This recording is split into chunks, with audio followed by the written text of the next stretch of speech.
Hello, my name is Claudia Heiss. I am a political scientist at the Universidad de Chile's Institute of Public Affairs.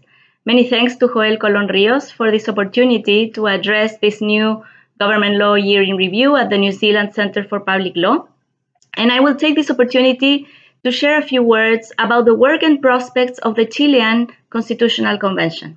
This assembly, elected in May 2021, opened its sessions on July 4th last year. The convention was assigned the task of drafting a new constitution in order to replace the amended version of the 1980 charter imposed by the military dictator Augusto Pinochet that has been in place since the return to democracy in 1990. The 1980 constitution was a target of the social movement that erupted in Chile in 2019. It became a symbol of the political status quo, the persistence of high economic inequality, and the lack of a social protection network. The link between the people's anger at low salaries, bad pensions, poor provision of public education and health, and the 1980 Constitution is partly due to its rigidity and counter-majoritarian rules, an electoral system in place until 2015 that promoted immobilism, high quorums for constitutional reform, 18 supramajoritarian organic constitutional laws, and the role of an activist and politicized constitutional tribunal.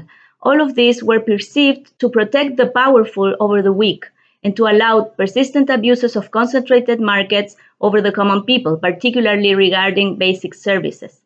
In October 2020, a referendum expressed 78% support for replacing the Constitution. In May 2021, the convention was elected with an electoral law similar to the one we use for the Chamber of the Deputies, but with three important innovations.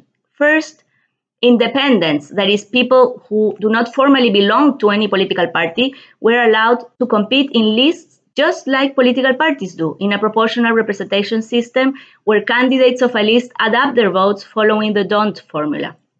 This rule, in a climate of extreme discredit of political parties, led to the election of 48 members of independents lists. Lists of independents elected 48 members to the convention. But in addition, 56 more independent candidates were elected within political parties' lists. So in total, 2/3 of the convention is composed of representatives with no political party affiliation. A second important difference with the electoral system of the Chamber of Deputies was the historic gender parity rule, which led to 77 women and 78 men being elected, almost really 50-50, 77 and 78. In fact, a post-election correction mechanism ended up benefiting men, since women candidates obtained more votes. Had the correction not been applied, the convention would have been made up of 84 women and 71 men.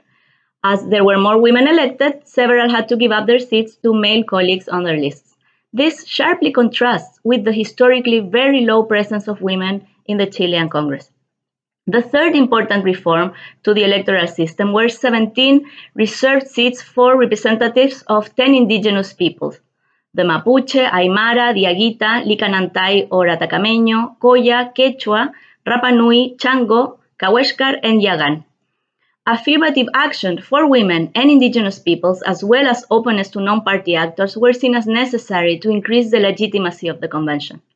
The convention is thus composed of 155 representatives that are younger, more diverse in gender, ethnic, and socioeconomic terms, and with less political experience than Congress. While this probably increases the legitimacy of the convention as compared to a more elitist and political party-controlled Congress, it also makes negotiations difficult, as party or list discipline has proven very hard to achieve in the convention. Between July and September 2021, the convention approved 5 internal regulations, establishing thematic committees, voting procedures, and participatory mechanisms, among other issues. In October 2021, the committees began approving proposals of norms to bring to the plenary for general discussion and final approval by 2/3. In parallel, between November and January 2022, the convention received 78 popular initiatives of constitutional norm, which met the required 15,000 supporting signatures to be discussed by the committees. The convention should finish its work within 1 year, in July 2022. A national referendum should then ratify or reject the text. If rejected, the 1990 Constitution would continue in place. There is concern that 6 months to finish the task may not be enough. A deadline extension would need to be approved by a new Congress taking office in March, together with the new left-wing government of Gabriel Boric. While the Boric administration will be supportive of the constitution-making process, probably leading to less conflict than the convention had with the more hostile Piñera administration, the same is not true for Congress, where left and right will be tied. Not without difficulties, the convention is, however, moving forward with its task.